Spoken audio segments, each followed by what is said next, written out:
ವೀಕ್ಷಕರೇ ನಮಸ್ಕಾರ. ಮೆಲ್ಬರ್ನ್ ಅಂತಾರಾಷ್ಟ್ರೀಯ ಮೈದಾನದಲ್ಲಿ ನಡೆದಿದ್ದ 4ನೇ ಟೆಸ್ಟ್ ಪಂದ್ಯದ ಡೇ 4ನಲ್ಲಿ ಪಂದ್ಯವು ರೋಚಕ ಘಟ್ಟದತ್ತ ಸಾಗಿತು.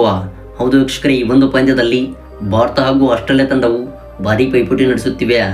ಇನ್ನು ವೀಕ್ಷಕರೇ, ಈ ಒಂದು ಪಂದ್ಯವನ್ನು ಟೀಮ್ ಇಂಡಿಯಾ ತಂಡವು ಗೆದ್ದು ಬೀಗುತ್ತದೆ ಎಂದರೆ ದಯವಿಟ್ಟು ಇರಲಿ ಬಿಡೋಗೊಂದು ಲೈಕ್ನೇ ಮಾಡೋದ್ರ ಮೂಲಕ ನಿಮ್ಮ ನಿಜವಾದ ವಿನ್ನಿಂಗ್ ಪರ್ಸೆಂಟೇಜ್ ಕೊಡಿ.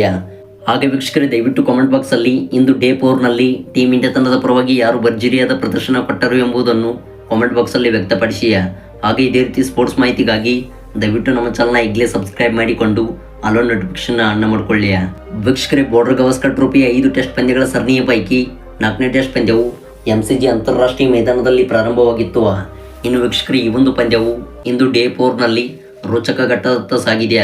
ಹೌದು, ಇಂದು ಡೇ 4ನಲ್ಲಿ ಭರ್ಜರಿಯಾಗಿ ಕಂಬ್ಯಾಕ್ ಮಾಡುವ ಮೂಲಕ ಇದೀಗ ಟೀಮ್ ಇಂಡಿಯಾ ತಂಡವು ಆಸ್ಟ್ರೇಲಿಯಾ ತಂಡದ 9 ವಿಕೆಟ್ಗಳನ್ನು ಕಬಳಿಸಿದೆ.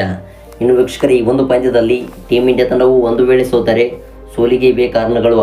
ಹೌದು ವೀಕ್ಷಕರೇ, ಟೀಮ್ ಇಂಡಿಯಾ ತಂಡದ ಫೀಲ್ಡಿಂಗ್ನಲ್ಲಿ ಯಶಸ್ವಿ ಜೈಸ್ವಾಲ್ ಅವರು ಸತತವಾಗಿ 3 ಕ್ಯಾಚ್ಗಳನ್ನು ಬಿಟ್ಟಿದ್ದಾರೆ. ಇನ್ನು ವೀಕ್ಷಕರೇ, ಈ ಕ್ಯಾಚ್ಗಳು ನಾಳೆ ಡೇ 5ನಲ್ಲಿ ಪ್ರಭಾವ ಬೀರಬಹುದು.